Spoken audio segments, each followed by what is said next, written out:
You ready? Let's go. 2-minute daily devo for Monday, April 11th. I'm in the New International Reader's Version today, and our verse of the day comes from the book of Philippians, chapter 2. I want to give a little context here before I get to our verse of the day. In this portion of Scripture, Paul is talking about the humility of Jesus and how we should act like Jesus and be humble. And he talks about how he did this and displayed this in the most incredible way when he went to the cross for you and for me. In verse 6, he talks about this. In his very nature, he was God. And we know that, right? Like before he came to heaven, he was seated at the right hand of the Father. It says Jesus was equal with God, but he didn't take advantage of that fact. He could have said, no, you know what? I don't want to do that. They're not worth it. But no, he said, I will sacrifice my place in heaven and I will go down and I will die for them. In verse 7, our verse of the day, he says this, instead, he made himself nothing.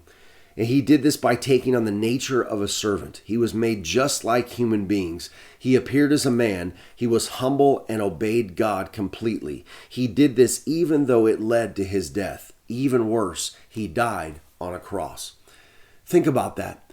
Think about being seated next to the right hand of the Father in heaven and then having to come down to earth to become a human, to be born in a barn, to then grow up and deal with all of the ridicule and hatred and pain that he did, to eventually die the ultimate death. And here's what it's talking about. Even worse, he died on a cross. That was considered the worst kind of death that you could experience. One that was considered for the lowest of low of all criminals. Jesus did that for you and for me.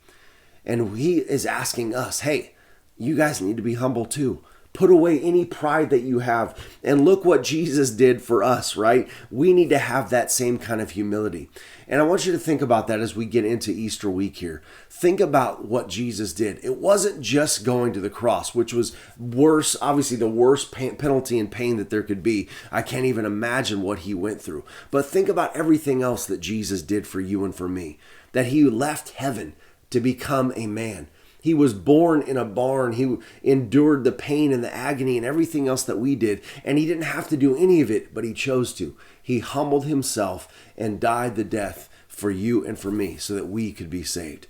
And I want you to think about that this week and thank God and thank Jesus for all that he's done to give up for you and for me. All right, that's it, guys. I'll talk to you tomorrow.